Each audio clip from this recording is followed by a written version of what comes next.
bakal calon kepala daerah yang akan mengikuti pilkada serentak di Sumsel pada bulan Desember 2015 mendatang telah melakukan tahapan medical check-up atau tes kesehatan di Geraha Spesialis Rumah Sakit Muhammad Hussein Palembang pada 29 dan 30 Juli 2015. Tes kesehatan tersebut dinilai oleh pihak Ikatan Dokter Indonesia atau IDI Sumsel tidak merekomendasikan kelima bakal calon kepala daerah tersebut, yaitu Isa Sigit, Edi Haryanto, Ngadi, Soni Rahmat Widodo, dan satu lagi belum bisa dipastikan karena bermasalah dengan kesehatan.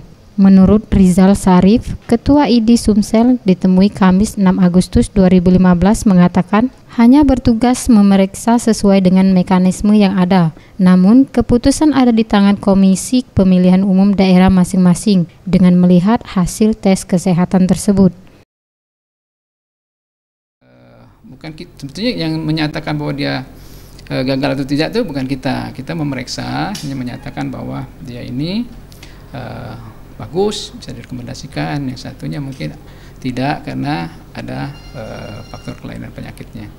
Nah, penyakitnya apa itu tidak bisa, bukan wewenang kita untuk mengungkapkan kepada publik.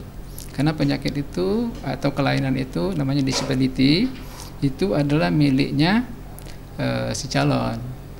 Dia penyakit apa kita tidak boleh mengungkapkan penyakit seseorang karena itu adalah rahasia medik masing-masing masing-masing calon, gitu kan? Dari situ ya kita kasihkan surat ke KPUD, ya kan? Dari KPU kabupaten masing-masing itu bekerjasama dengan IDI cabang adalah bawahan dari kerjasama dengan kita. Nah, mereka menyampaikan bahwa dia dinyatakan bahwa dia lulus atau tidak tergantung dari KPUD-nya. KPUD akan melihat salah satunya adalah rekomendasi tersebut.